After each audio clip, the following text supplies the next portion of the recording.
Everyone, welcome back to my classes. एक बड़ा ही इंटरेस्टिंग टॉपिक पढ़ेंगे आज, that is pedigree analysis. Don't worry, not the pedigree which you make your dog eat, it is something related to inheritance. ठीक है, pedigree analysis, what does this means. मैं आपको topic start करने से पहले बता देती हूँ कि इसका मतलब क्या है। इसका मतलब है ओवर जनरेशंस हम किसी चीज को स्टडी कर रहे हैं।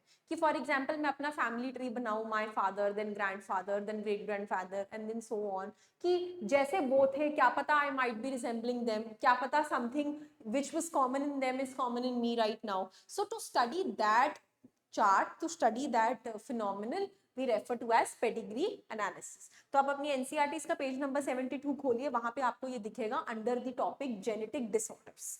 ठीक है, मैंने आपको बोला ना कि कोई भी चीज जो पहले थी जनरेशन में, ओवर माय हेरिडिटरी पास हुई है and now it is in me, so genetic disorders and the first topic is pedigree analysis.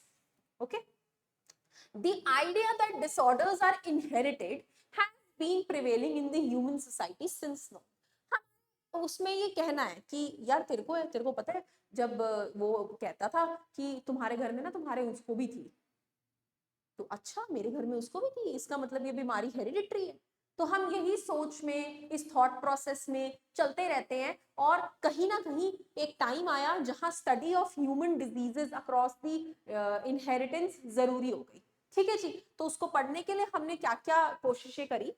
This was based on the heritability of certain characteristic features in the families, कि कुछ ना कुछ characteristic features inherit हो रहे हैं। After the rediscovery of Mendel's work, जब Mendel's का work दोबारा rediscover हो गया, पता लग गया कि वो सही था और हमने सारे conclusions निकाल लिए, so practice of analyzing inheritance pattern of traits in human beings began. अब human beings में study करना आसान नहीं था, क्योंकि ऑब्वियसली जो खुद स्टडी कर रहा है उसका भी तो लाइफ स्पैन उतना ही है जितना वो ह्यूमन का उस जनरेशन में होगा। तो उस जिस जनरेशन को वो स्टडी कर रहा है वो भी मर गई, जब तक वो मर गई तो जो ह्यूमन स्टडी कर रहा था उसकी भी जनरेशन ओवर हो गई, क्योंकि वो दोनों सेम ही जनरेशन के थे, है ना। तो फिर आगे की जनरेशन किसने स्टडी करी, तो वो स्टडी करने के लिए ये टूल बनाया गया। ठीक है, कैसे? Since it is evident that process that can be performed in pea plant or some other organisms were not possible in case of human beings, the study of family history about inheritance of a particular traits provide an alternative, कि हम family की history note down करते चले। ठीक है, जैसे जैसे हम फैमिली की हिस्ट्री नोट डाउन करते चलेंगे हमें पता रहेगा कि ये कैसे इनहेरिट हो रही है आगे। Such an analysis of trait, जो ये ट्रेट्स की एनालिसिस है ओवर जनरेशंस ऑफ फैमिली, इसको बोलते हैं पेडिग्री एनालिसिस। क्या कहते हैं? Pedigree analysis.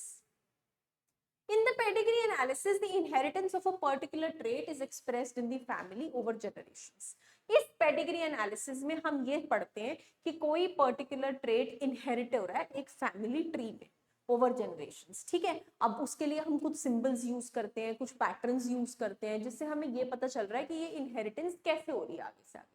Okay, in human genetics में pedigree study provides a strong tool, right, which is utilized to trace the inheritance of a specific trait, abnormality or any disease। कि वो हमने मार्क कर दी कि देखो ये इस जनरेशन में आई, फिर हम आगे से आगे जनरेशन नोट डाउन कर रहे हैं, और जैसे जैसे किसी में अपीयर हुई तो हमने वहां मार्क कर दी। तो ऐसे करके जब हम फैमिली ट्री में उस चीज को स्टडी करते जाएंगे तो हमें ये पता लग जाएगा कि कौन सी अबनॉर्मैलिटी या कौन सी डिजीज कैरी ओवर हो रही है। Okay, some of the important standard symbols used in the pedigree analysis have been shown in figure 4.3. Let's see कौन से symbols हैं। ये देखिए, जैसे मेल के लिए स्क्वायर, देन फीमेल के लिए circle, then this is sex unspecified, we do not know, then these are affected individuals जिसमें कोई डिजीज देखी गई, this is mating. Okay, this is mating between the relatives, some relatives have fertilized, then the parents and their children, then parents having the child with that has carried this disease, and these are the different symbols which we keep on using to study the passing of diseases over the generations। ठीक है, ये बड़ा ही important एक tool था pedigree analysis, जिससे हम ये समझ पाए कि ओवर ग्रेट जनरेशंस हम कैसे किसी डिजीज की, किसी ट्रेट की, कोई फीचर है ना, उसकी इनहेरिटेंस को ह्यूमंस में स्टडी कर सकते थे। ठीक है जी, तो हमने पी पे एक्सपेरिमेंट किया, ड्रोसोफिला पे किया, कुछ और ऑर्गेनिजम्स पे किया, सबकी सेक्स डिटर्मिनेशन पढ़ी, लेकिन ह्यूमंस पे कोई चीज कैसे कैरी ओवर हो रही है ये हम इस चीज से समझ पाए।